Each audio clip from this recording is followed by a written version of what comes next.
മാന്യ പ്രേക്ഷകർക്ക് എൻ്റെ പ്രണാമം. ജീവിതത്തിൽ രണ്ട് കാര്യങ്ങൾ ത്യജിക്കണം. പത്രമാധ്യമങ്ങളിലൂടെ നമ്മൾ ധാരാളം പ്രശ്നങ്ങൾ, അപകടങ്ങൾ, അതുപോലെ തന്നെ നെഗറ്റീവുകൾ കാണാറുണ്ട്, കേൾക്കാറുണ്ട്.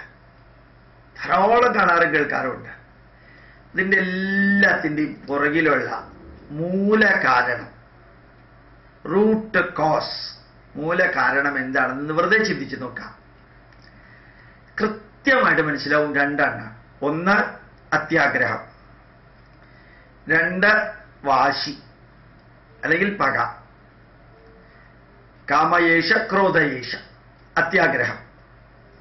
ധാരാളം വ്യക്തികൾ സ്വത്ത് ഉണ്ടാക്കുന്നു, ഗവൺമെന്റ് പദവി ദുരുപയോഗം ചെയ്യുന്നു, അവനവന്റെ ആൾക്കാരെ തിരുകുന്നു, തൻ്റെ അധികാരം ഉപയോഗിച്ച് കുറേയധികം കാര്യങ്ങൾ പാർട്ടിക്കും വ്യക്തിക്കും ബന്ധുക്കൾക്കും സുഹൃത്തുക്കൾക്കും ഉണ്ടാക്കി കൊടുക്കണമെന്ന് ആഗ്രഹിക്കുന്നു. ഇങ്ങനെ ഒരു വലിയ നെഗറ്റീവുകളെ മുഴുവനും ഒറ്റ വാക്കിൽ പെടുത്താം. അത്യാഗ്രഹം, അമിതമായ ആഗ്രഹം.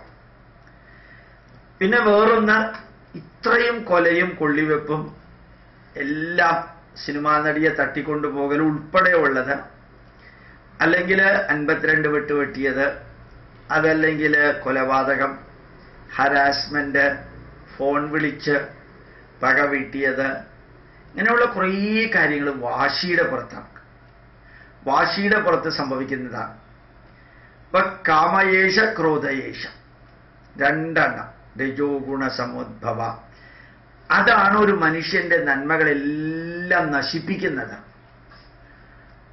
വളരെ സിമ്പിളായിട്ട് ആലോചിച്ച് നോക്കാം. 2Gയുടെയും 3Gയുടെയും കൽക്കരി സ്കാൻഡൽ, ഇങ്ങനെയുള്ള സ്കാൻഡൽസ് എല്ലാം വന്നത് അത്യാഗ്രഹം, പൈസ ഉണ്ടാക്കാനുള്ളതല്ലേ? ഇന്ദിരാഗാന്ധി മരിച്ചപ്പോഴത്തേക്ക് 3400 സിഖുകാരെ കൊന്നു കൊല വിളിച്ചത് വാശി തീർത്തതല്ലേ? ഇപ്പോഴും പാകിസ്ഥാൻ ഇന്ത്യയോട് ഇങ്ങനെ പെരുമാറാൻ കാരണം പാകിസ്ഥാന്റെ അവിഭാജ്യ ഘടകമായ ബംഗ്ലാദേശിനെ ഇന്ത്യ വേർതിരിച്ചതിന്റെ പകരം തീർക്കുകയാണ് ഇപ്പോഴും. അപ്പൊ ആ വാശിയാണ് രണ്ട് രാഷ്ട്രങ്ങൾ തമ്മിലോ ഒരു രാഷ്ട്രത്തിന്റെ മനസ്സിലോ. ധാരാളം ചിന്തിക്കാനുണ്ട്. ഈ രണ്ട് വാക്കുകൾ, അത്യാഗ്രഹം എപ്പോ നമുക്കില്ലാതെയാവുന്നു, വാശി എപ്പോ നമുക്കില്ലാതെയാവുന്നു, അല്ലെങ്കിൽ ഇല്ലാതെയാക്കാൻ പലപ്പോഴും ബുദ്ധിമുട്ടാണ്. ഈ രണ്ടെണ്ണം, പക വെച്ചുകൊണ്ട് ജീവിക്കുക, വാശി വെച്ചുകൊണ്ട് ജീവിക്കുക, ദേഷ്യം വെച്ചുകൊണ്ട് ജീവിക്കുക, അതൊരു ഡേഞ്ചറസ് പരിപാടിയാണ് ഒരു വശത്ത്. മറ്റൊരു വശത്ത് ഈ അത്യാഗ്രഹം, എനിക്ക് പൈസ ഉണ്ടാക്കണം, എനിക്ക് സ്ഥാനമാനങ്ങൾ വേണം, എനിക്ക് അയാളുടെ പ്രോപ്പർട്ടി വേണം, എനിക്ക് ഇനിയും അധികാരത്തിൽ വരണം, എനിക്ക് ഉയർന്ന പൊസിഷനിൽ സ്ഥിരമായിട്ട് നിൽക്കണം, എനിക്ക് അവാർഡുകൾ കിട്ടണം, എനിക്ക് പലതും അർഹിക്കാത്ത പലതും എനിക്ക് നേടിയെടുക്കാൻ സാധിക്കണം, അല്ലെങ്കിൽ അർഹിച്ചത് വളരെ നേരത്തെ നേടിയെടുക്കാൻ സാധിക്കണം. ഇത് അത്യാഗ്രഹമാണ്. ഇത് രണ്ടും ആത്മീയതയായിട്ട് ബന്ധമൊന്നുമില്ല, മനുഷ്യ ജീവിതവുമായിട്ടുള്ള ബന്ധമാണ് ഉള്ളത്. ഈ അത്യാഗ്രഹവും ഈ വാശിയുമാണ് ചെറുപ്പം മുതൽക്ക് നമുക്ക് ഇല്ലാതെയാക്കാൻ ശ്രമിക്കേണ്ടത്.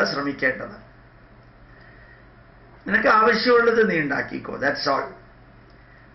നിനക്ക് ഇഷ്ടപ്പെടാത്തത് മറ്റു പലരും പറഞ്ഞു എന്ന് വരും, ചെയ്തു എന്ന് വരും, അവരോടൊക്കെ നമ്മൾ വാശിയും വൈരാഗ്യവും വെച്ച് പുലർത്തേണ്ട ആവശ്യമില്ല.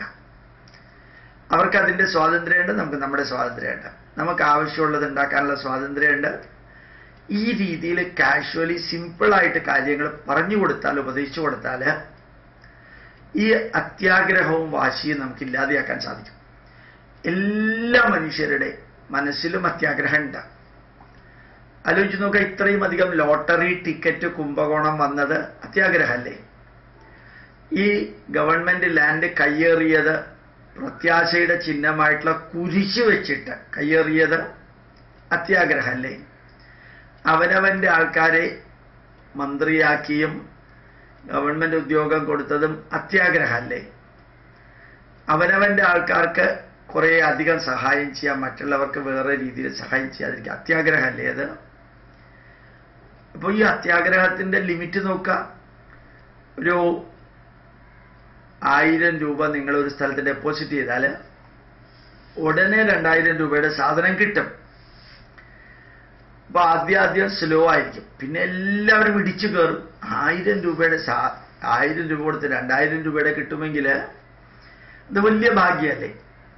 അതൊരു 10, 15, 20 ദിവസം കഴിയുമ്പോൾ അത്രയും കാശ് കൊണ്ട് അയാൾ മുങ്ങുകയും ചെയ്യും. പോലീസിന് കൊടുക്കാനുള്ളത് നേരത്തെ കൊടുത്ത സ്ഥിതിക്ക് പോലീസ് അത് അന്വേഷിക്കുകയില്ല. എന്താ കാരണം? അത്യാഗ്രഹമാണ്. ഇന്നലെ ഒരു ഹോട്ടലിൽ പാവപ്പെട്ടവർക്ക് ഡൊണേഷൻ മേടിക്കാൻ വേണ്ടി വെച്ച ബോക്സ് ഒരു കള്ളം വന്ന് കൊണ്ടുപോയി എന്ന് കേട്ടു.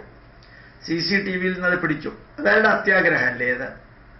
പാവപ്പെട്ടവർക്ക് വേണ്ടി വെച്ചിരിക്കുന്ന ബോക്സും പിടിച്ചുകൊണ്ട് പോവാ.